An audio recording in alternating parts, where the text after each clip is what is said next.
For most of my life, I believe that if my body wasn't responding in the way I wanted it to, it was because I wasn't pushing hard enough or I wasn't disciplined enough. So I did what a lot of women do. I pushed harder. I ate less and I worked out more. Mainly at the first 30 years of my life, it was cardio. And for a long time, that seemed to work until midlife and menopause hit, when that exact strategy completely backfired. It turns out my body didn't need more force. It needed something different.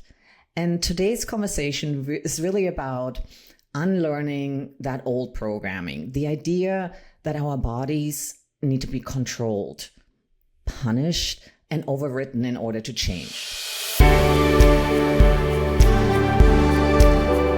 My guest today is someone who has been a huge part of my own physical and metabolic reset over the last several years. Gus Garcia is my trainer, my strength coach, and my nutrition and supplement coach. And what makes him different than anybody else I have worked with over the years is that he never tried to force my body into change. He taught me how to listen rather than override and dominate.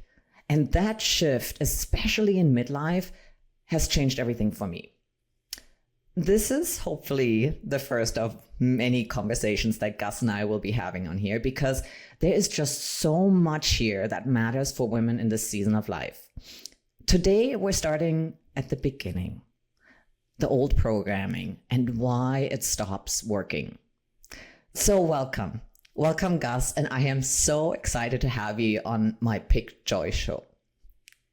Thank you, Sabine. Thank you for inviting me. It's truly an honor for me to be here, especially recording this episode with you, because I think it's, first of all, this is the first time I ever do this. I mean, I've done this just recording myself, but never talking to somebody live. So this is going to be a true interesting thing, and I'm sure we're going to end up recording more episodes in the future. Wonderful. So Gus, let's start at the very beginning. Let's tell people, the people who don't know you yet, how do you usually describe what you do and who do you work with? Okay, so what I do, I pretty much, I help people to reset their system, their metabolic system, and many other things that are not firing properly. And firing properly, I mean, like, if their nutrition is not going in the right direction, if the training is not going in the right direction, I try to rectify the little things that they can do without overloading them. And I help them in a way that is going to be easy and is not going to overload or create more stress in your life, especially because I don't have a specific type of group of people that I help. My knowledge spans more than just a specific type of people. And thankfully, throughout the years that I've been doing this, it has allowed me to expand to even other type of people that I never thought I would be able to help, which is, it's so true. It is truly one of the things that I enjoy the most. So zoning in a little bit on the women that are listening to this podcast, what would you say are, I don't know, 2 or 3 of the biggest fitness and nutrition beliefs that women in their 40s and 50s are still operating from? Oh my God. Yeah, that really... There's so many things that need to be rectified, especially in our habits, right? One of them is that they have to eat less than ever in order for them to lose weight, right? That's one of the biggest misconceptions that women going in that next stage of life are going to have wrong. The reason why your metabolism and your body would respond to the imposed stresses that you put it on a daily basis is going to be with the food that you will be intaking, right? So they have a misconception. If they eat less, they're going to be losing more weight, but it actually causes the opposite. It makes your body go into starvation mode, and all of your stress hormones just go your stress hormones goes up through the roof, and it just creates a cascade of events that in time, it takes longer for you to lose the weight that you desire. So what happens? I mean, this used to work for us when we were in our 20s and 30s, right? And all of a sudden it stops working. So why is that? Why does it stop working? There's many things why that kind of like stops working. Everything starts from the inside of your body, right? So what happens is that the body behaves in different ways at different stages of your life. The way that you used to train in your 20s, it used to be efficient because all of your hormones were firing properly. Communication was easy in between them. But as you get older and you get closer to menopause, there's premenopause. It's a true thing. Those communications in between those hormones, they're not gonna be as efficient. So that creates less response to the things that you used to do in the past. So you need to adapt yourself to what is going on with your body in order for you to create the result that you want to get. That's one of the things that happens, and people don't really understand. They try to keep doing the same things that they used to do back when they were 20s, and they apply the same things in their 40s and 50s, and it usually makes people more frustrated at the end because they don't see the same results that they used to see back in the days. So that creates people, it affects them psychologically, and then eventually it makes them kind of like a little bit quit on the process of moving forward. And the thing that you have to do in order for you to get the results that you want is really try to listen to your body and do more extensive like one of the things that I ask you guys before I do anything for you guys is to get your blood work done, right? You need to get a baseline of in every stage of your life to see where everything is at that moment, right? So the more information you get about yourself, the more you can adapt things. So and the more you can adapt. Would you say like do the blood work before shit hits the fan, right? Before 100%. like you feel good in your 30s, get a baseline, get blood work done then, and so you kind of know, you can follow it and you can see when things start to change. Because I think the big issue is everybody's different, and for some people premenopause or menopause hits at one age and then for somebody else at another age. And sure, there's signs from the body, but maybe we're too busy to notice and we just keep doing the same thing, and it just doesn't bring the results anymore, right? So yes, 100%. If you can, like, depending on how old you are when you're listening, get blood work done now and then follow it throughout the years and see what it's doing. But what other signs would you say are there where like you tune in and you're like, oh, wait a second, there's something going on here. There's premenopause or menopause going on. We need to adjust what we do, because like you said, you work with different people. You work with some in their 20s, 30s, 40s, 50s, 60s. So what are the signs that you see where you're like, oh, we're dealing with premenopause or with menopause now? There's many different signs that you can pay attention to. And it's easy for you to, I'm not going to say that it's easy because not everyone can notice it, but in the simple things, something as simple as the way that you sleep can tell you a lot of things.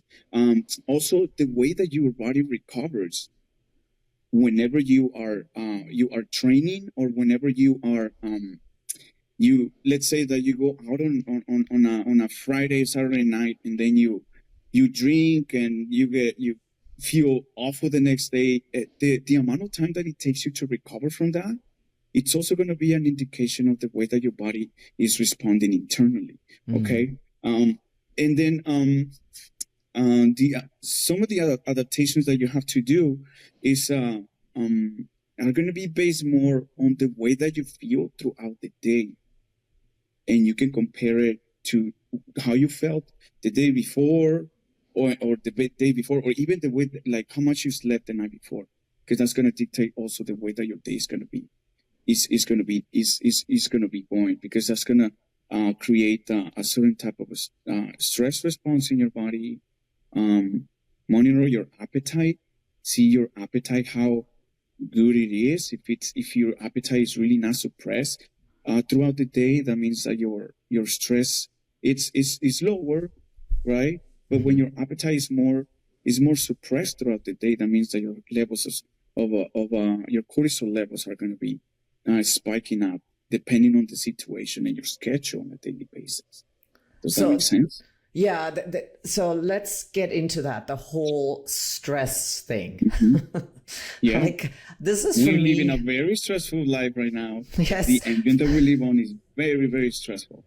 And it shows up. Like, for me, it shows up that I can't sleep. It shows up in maybe a little bit of erratic, desire to eat or not wanting to eat. But how does chronic stress show up physically, especially when it comes to like fat loss and energy? Oh, interesting. That's a good question. The way that it usually shows is it's going to be mainly, you can notice one of the things that you will notice the most when you're really stressed is your water retention levels, right? Because stress creates inflammation. Inflammation creates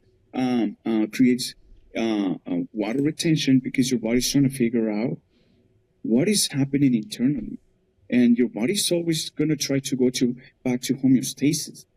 Homeostasis, what it means your body going back to its natural relaxed state when it's not stressed, right? But it's also not too sleepy, right? In order for you to be able to do the activities that you're supposed to do on a daily basis, And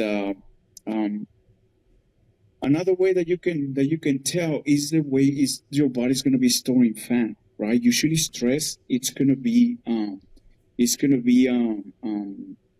shown that you start getting like a belly, like you start storing way more fat in your belly or in the outside of your arms, right? They start getting a little bit more thicker, and you start feeling them a little bit more squishy. Then you notice that your water retention in your ankles, that's another sign. And then it definitely affects your sleep, because it's going to create also an emotional response, right? Those are just the physical responses. The emotional response could be anxiety, right? Could be that nervousness throughout the day. Like I say, impulsive eating, that's another thing. Impulsive eating, because people tends to suppress a certain feeling with food, right? So you're just responding in a different way to the stress. So you see, you mentioned before that everyone is so different, right? Some people lose their appetite. Some other people, they when they get stressed, they overeat, and they don't eat. Usually they don't eat the right and the good things. They go for like the worst things, because those are the ones that create more reward, more dopamine response in your brain, more dopamine release, better said, and then that creates an addiction, right? And then every time you do that, you're going to create the quick reward path is going to be overly stimulated. But then you're going to notice all those physical changes. You're doing all the work, and you don't understand what's happening, right? But then people don't take in consideration the habits that they have, or habits that they cannot put to the side, right? And I think as you get older, your habits need to be changed if you want to look in a certain way. And if you want to stay healthy and be able to live a long life.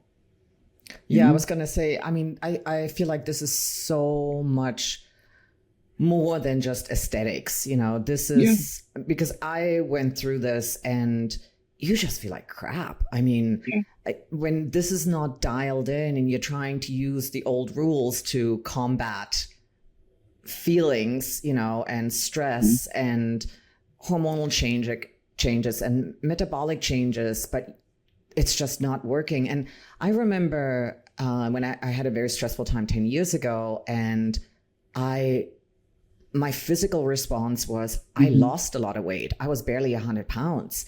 And now, like when I have stress, it puts on weight. And like the less I eat, the heavier I got. And it's kind of such like the opposite effect, right? Yes.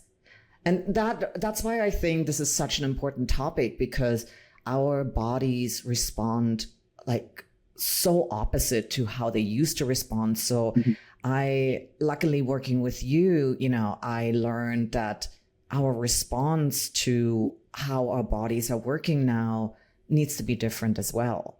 Yeah. Let's talk about. Go ahead.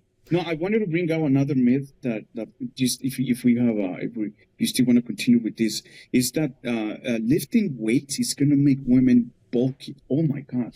It's when I hear that, it just something inside of me goes like, wow, these people have they been living under a rock or something? Which, I mean, I'm not nobody to judge, but that idea is an old idea. It's a very old idea that a lot of women still have, right? And if you keep going with that idea, well, guess what's going to happen? You're going to be limiting yourself on the things that you want to do, right? But you need to understand that lifting weights, in reality, it preserves muscle mass. Because that muscle mass declines with age, right? And the only way to preserve it is to stimulate it. The only thing that is going to stimulate that muscle mass is going to be weightlifting. Cardio is going to do its thing more internally, but for movement and stuff and control of your body, right? Because our muscles are the ones that move our body, right? Is weightlifting is gonna help you to preserve that muscle. And also, people need to understand that muscle mass is the foundation of your metabolism.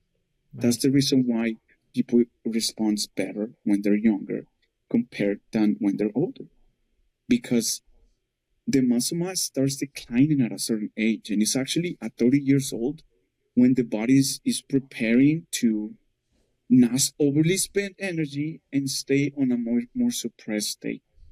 Right, so your body's going to naturally suppress many things inside of you, but that doesn't mean that you need to follow the direction that your body wants to go, right? Especially if you're not supporting a good habits. I mean, the results that you're looking for with good habits, it's going to be you're going to be on a spiral even quicker. If you keep drinking alcohol, if you keep smoking, depriving yourself from sleep, all of that is going to affect everything that we're talking about here. Right.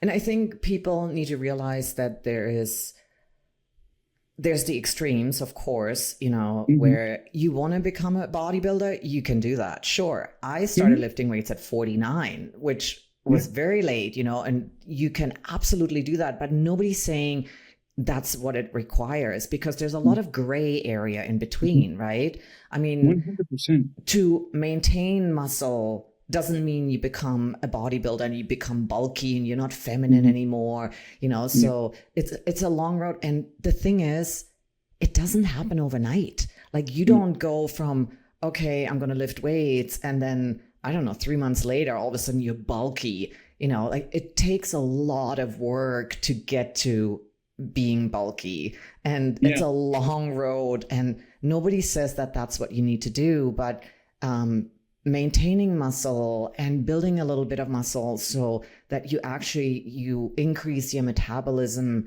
that will help you to burn those calories that you're putting on during age. It's such an effective way of doing things without becoming bulky. That doesn't 100%. happen. 100 women. So there's, I've come across people that especially, I mean, referring to women, that they think if they touch a dumbbell, their body's just going to blow up and become like a man. But no, it's like we as men, we are already having a hard time staying muscular, keeping our muscle tissue, right? Right. And now imagine women that they carry 1/10 of the hormonal power inside of their body, right? Compared to us, and to the hormones that help us to be bigger and stronger, right? Right. Yeah, that's one of the things that you should change in your mind and stop thinking that lifting weights is going to make you bulky. It's going to recreate the lines of your body. Your muscle mass is going to go up. Your metabolism is going to be way healthier, and you're going to be able to move way easier as you move on to your next stage of life, right? Yes. And also, I see that there's a lot of people that don't want to accept that they're moving into their next stage of their life, but they need to be at peace with that too, because you won't be able to do the same things that you were doing 10 years before to where you are now and 10 years after. So your training has to be adapted to every stage of your life. Right. So you were going to ask me something else. Yeah, let's talk a little bit about the nervous system. It's such a buzzword online right now. It's popping up everywhere. But maybe we can shortly talk about why nervous system regulation is such an important piece when it comes to body composition in midlife. So that's a very important topic. The nervous system is pretty much divided in two: is your sympathetic and parasympathetic nervous system, right? The sympathetic nervous system keeps you like 10,000, 15,000 years ago. That system was in charge of making sure that you can either going to fight the predator that wants to eat you, or if you're going to run away. Right. And like I say, those many years ago, we didn't have the same the ability to access food the same way that we access it today. So what happens is that our stress hormones like cortisol, right? That one is the one that gets activated with your sympathetic nervous system. When your cortisol levels go up, right, your body tells your liver to release glucose in the blood to keep you running away from that predator, or fight the predator and then leave, right? The thing is that nowadays, with the stress that we are exposed to, that's the system that stays activated the most. So we're constantly having huge releases of cortisol in our blood, right? And every time that you release that cortisol, your liver is going to throw more glucose in the blood, which is practically like if you're eating, every time that you get let's put it in perspective, like every time you get an insulin spike, a cortisol spike, you're eating, and it's giving you the same amount of one donut, right? Of blood, of sugar that is going to go into your blood, because your body doesn't really know the difference. We haven't really changed genetically from 10,000 years ago, 20,000 years ago to today. Our bodies is still running in the same way than it's been running for those thousands and thousands of years. So your body doesn't really know the difference. It only knows stimulation. And stimulation also comes with our emotions, and a strong emotion can cause that type of stimulation, right? And now that's the parasympathetic system. The sympathetic nervous system. The parasympathetic nervous system is the total opposite of the sympathetic nervous system, right? The parasympathetic nervous system is the one that keeps you calm. It helps you with sleep. It helps you with digestion, right? So that's the one that gets activated once you have run away from the predator, and you need to rest, right? That's the one that mellows you down and keeps you level in a way that you're going to be stable and you're going to reach homeostasis soon, right? Which, remember, like we say, homeostasis is the calm and way in which the body is going to be at rest, right? And everything is functioning properly. Okay. And the thing with when we have our parasympathetic, our sympathetic nervous system, your insulin levels also go up to bring that glucose down, because your body has to shove it into the cells, right? And when you're actually not running away from a predator, your body is like, what am I going to do with all this glucose that is around me? So it's going to deposit it in your fat cells. It goes through the liver, it becomes something else, and then it goes easy into your fat cells. That's like triglyceride, right? So the thing with that is that if we're having so many spikes of cortisol, your insulin levels are also going to go up and down with it, right? And that's also going to create inflammation, because insulin creates inflammation in the body, right? Your sleep quality is going to be affected, okay? Your, like we said before, your appetite is also going to be affected, because it doesn't sound biologically correct to be running away from a predator and you eating a piece of meat, right?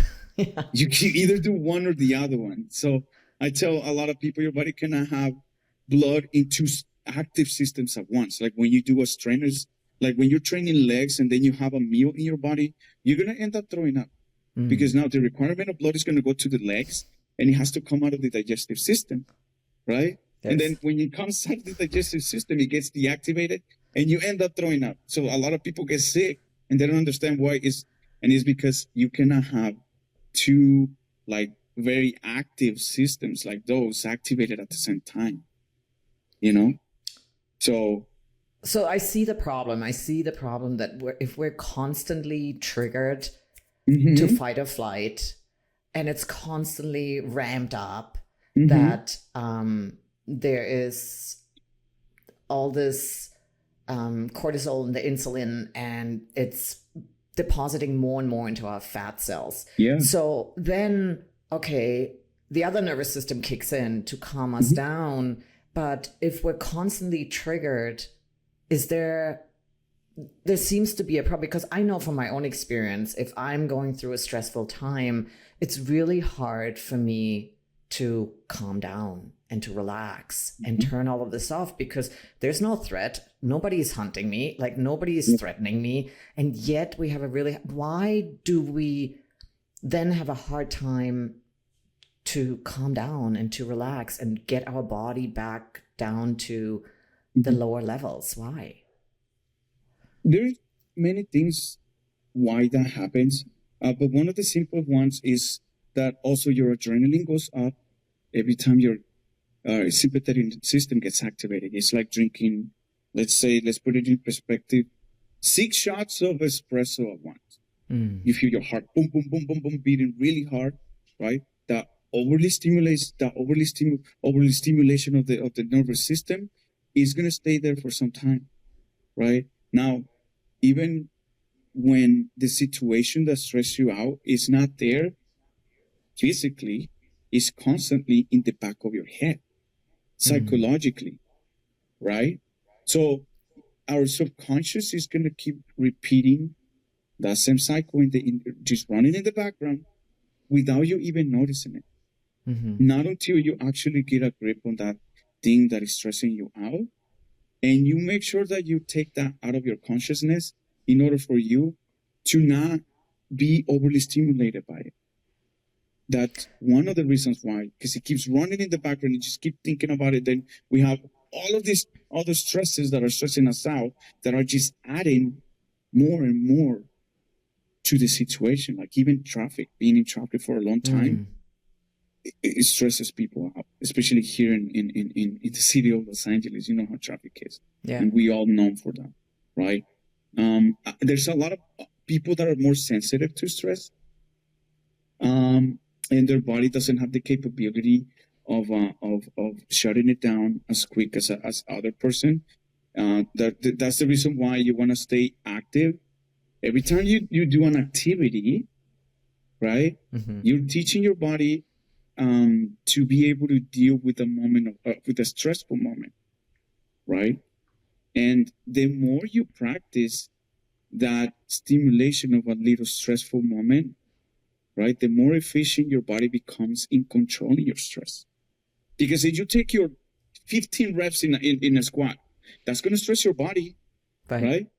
But the feeling it's going to remain there for a little bit, but your body's going to learn how to bring it down, bring your heart rate down, right? Bring your blood pressure down, reduce oxygen demand, not be so agitated, right? Mm-hmm. And all of these little things, you can also, your body's going to recognize that same stimulation from a stressful situation that happened in the outside that doesn't have to do with 15 squats heavy. I have a set of 15 heavy squats, right? Right. Because it's just the way that we perceive things. Right. They can create the same emotion, like being excited. When you're excited about something, heart rate is up, respiration increases, right? Adrenaline goes out. But when you're anxious, it's the same thing. It's just the perspective of it that we get in our head. Does that make sense? When you're anxious, heart rate is up, respiration is increased, adrenaline goes up, and your heart rate is boom, boom, boom, beating in your chest. But we're having the same physiological response, but not the psychological perception of the situation is different, right? And you need to teach your body, how to mellow the psychological response to some of these stressful situations.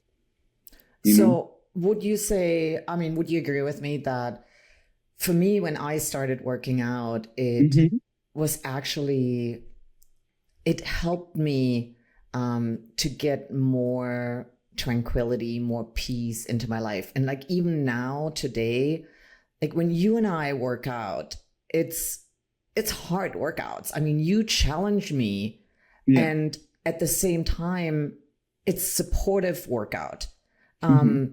So it's, as much as it challenges me and it puts... Hold on, Sabine, can you elaborate on supportive workout so people understand that?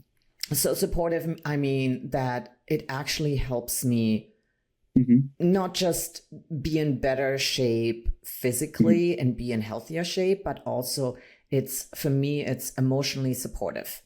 It helps me to, like, when you push me hard, I can't think about any of the other stuff that's possibly going on in my life, So it helps me to bring my stress or anxiety or whatever else I'm dealing with in my life. It brings that down, and it supports my overall well-being.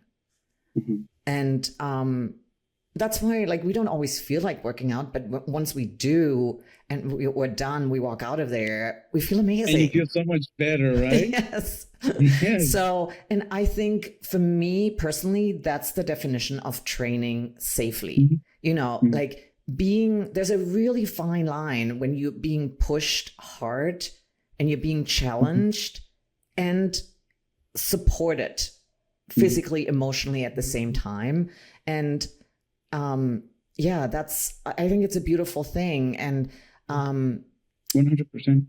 Like, and not everybody needs to go and lift weights. I think people can find this in all kinds of it could be in yoga, right? It could be in Pilates or other forms of exercise where you're challenged to a degree where there's some stress put on your body, and which makes you shift your focus and be distracted from what else is going on in your life.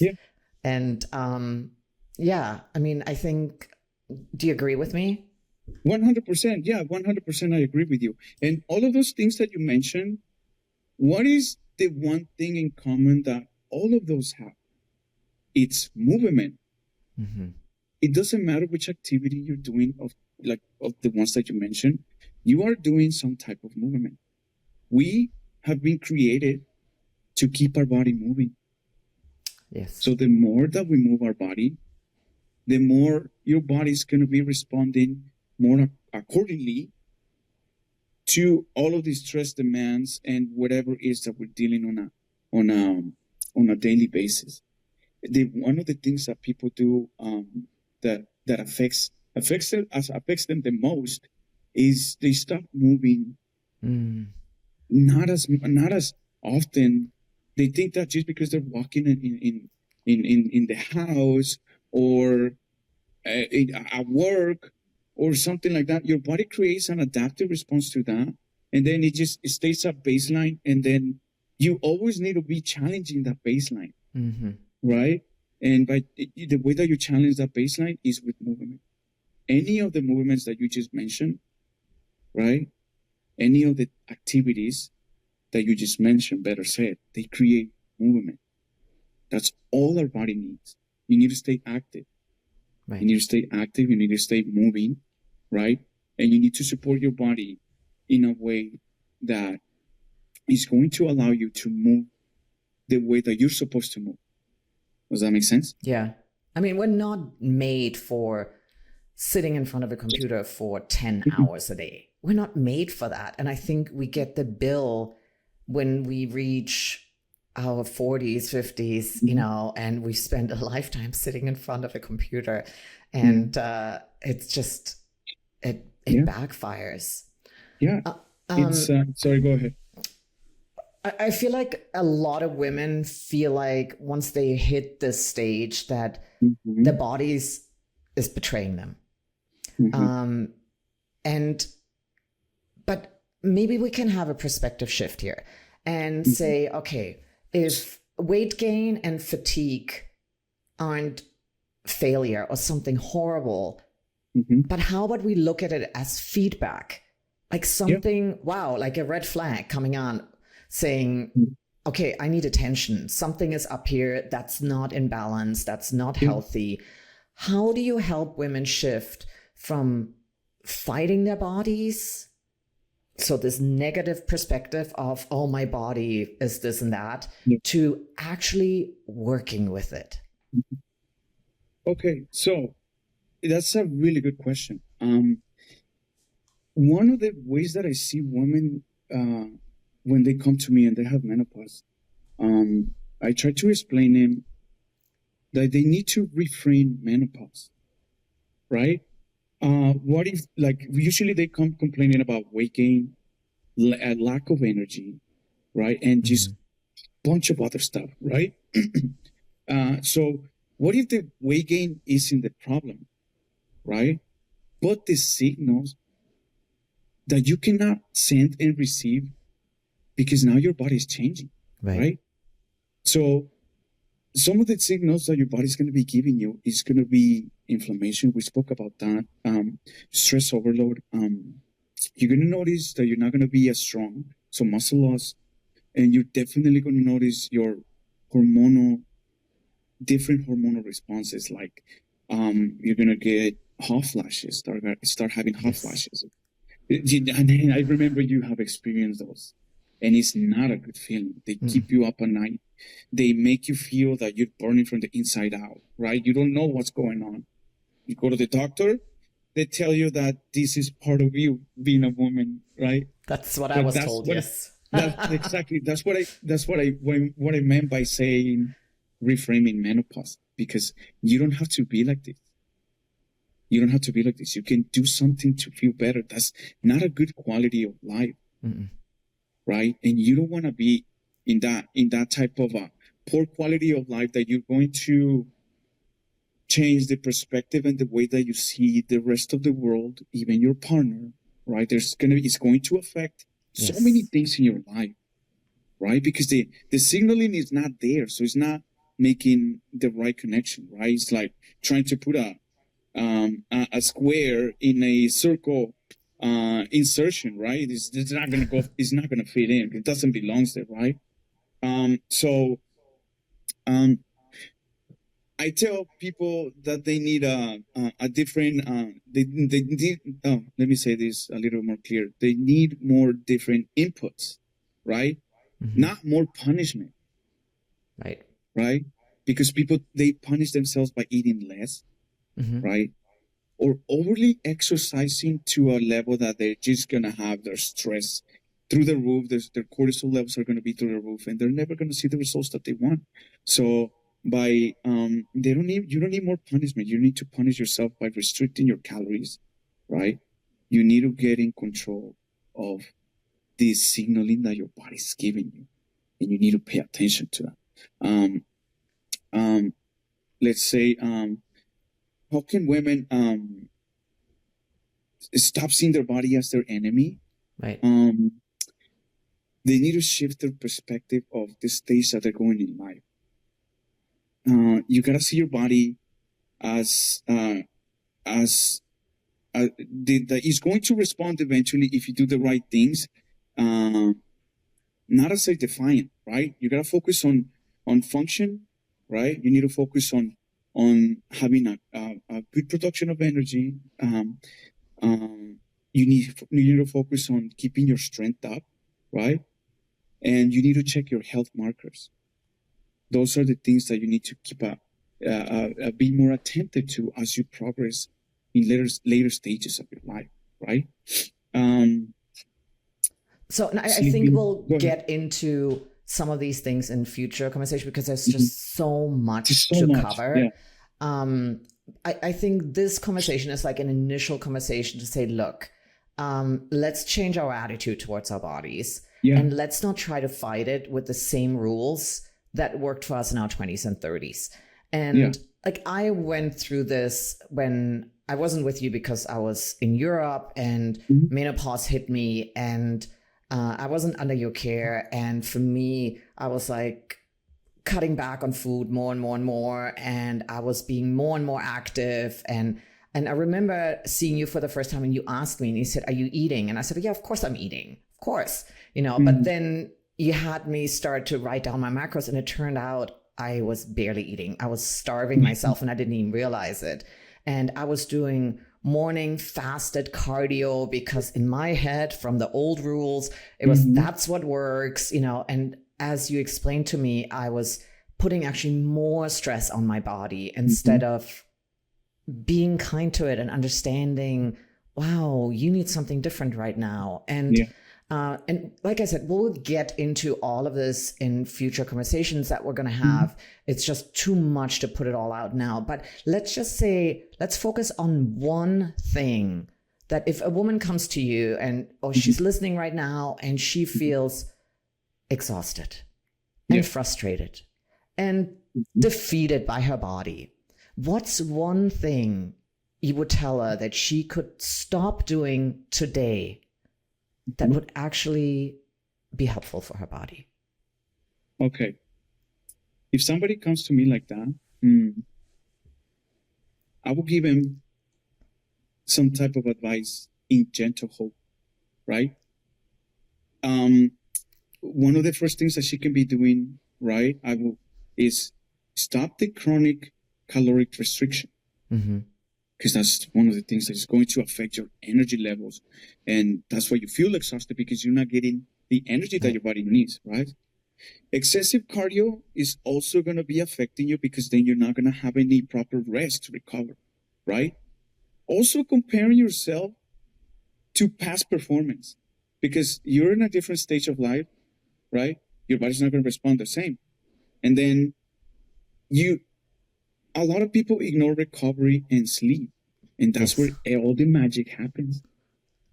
If your sleep is not proper, don't expect that you're going to have a good amount of energy the next day, because you still tax yourself by being awake, right? So I would tell them to have adequate protein in every meal, right? Right. Prioritize 7 to 9 hours of sleep, right? Gentle strength training, maybe 2 to 4 times a week is fine, right? And stress management, right? Stress management has to be very important. Breathing techniques, walking in taking a walk, listening to nature. Every small shift is going to create a big hormonal and metabolic improvement. If you do any of those, you would definitely notice something new, right? So those are the things that I would tell somebody that comes to me with the symptom that you just asked me. Gentle hope. Be gentle with yourself. Stop restricting the calories. Stop doing so much cardio without rest, right? Stop comparing yourself to the way that you used to perform back when you were 20. Don't ignore your recovery and your sleep, right? Don't stop avoiding those things. And I'm sure you're going to have a so much better quality of life. Yeah, I agree. That's exactly what worked for me. And I started to implement, yoga and the morning walks with my dog as the sun comes up. And it all sounds silly, but it's really the micro shifts that where you're going to see a difference. Like, don't underestimate these micro shifts. And I am a living example for, wow, this actually works, because I was really frustrated. I was 20 pounds heavier than I am now. And by eating more and giving myself more grace and more downtime, I achieved goals that I could not achieve with pushing myself harder and eating less. So it really is, it's really, really valuable. I'm going to leave all of Gus's information in the show notes below for anyone who wants to learn more about his work and if they're interested in working with him directly.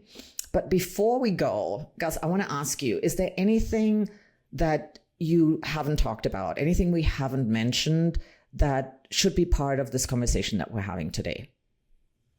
I think the most important thing that I want to tell everyone that is listening to this podcast, this episode, because it's going to be, there's one thing. Weight gain is a signal, right? It's not a character flaw. So pay attention to the way that your body is gaining weight and look at the signals that it's giving you. Don't ignore them, because as you move on more into the future, that's not going to get better if you don't do something about it. So, and it's never too late for you to do something about it, right? I have people that have started in their 60s.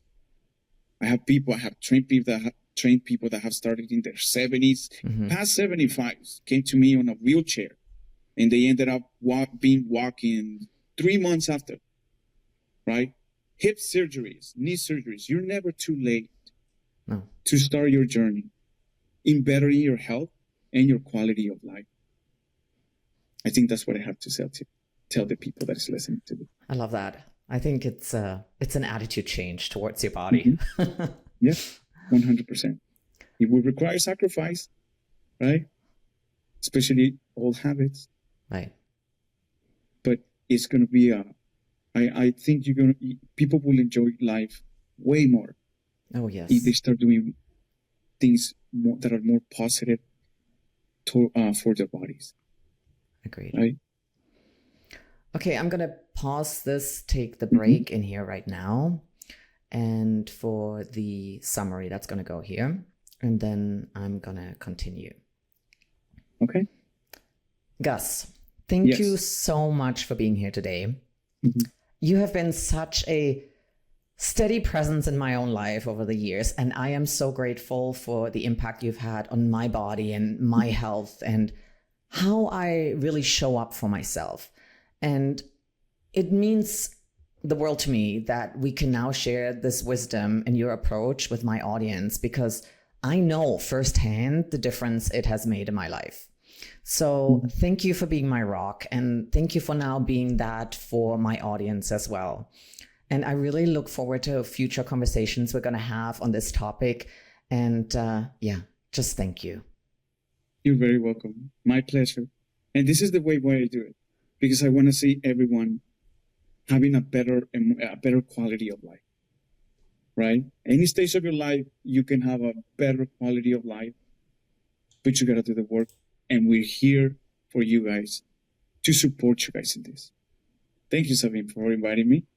You're very welcome. And thank you for the work that you do. Thank you. Thank you. So before we go, I want to briefly summarize what we talked about, because there was so much good stuff in here. For most of us, midlife is the moment the old push harder, eat less playbook stops working. And this episode is your permission slip to stop blaming your body for that. Gus and I talked about how or why premenopause and menopause change the way our metabolism and hormones respond, and how chronic stress can quietly drive fatigue, water retention, belly fat storage, sleep disruption, and cravings or appetite loss for some. We broke down the nervous system piece, how living in constant fight or flight keeps cortisol and blood sugar cycling, which can make fat loss feel impossible, even when you're doing everything right. And the biggest shift, your body isn't failing. It's actually communicating with you.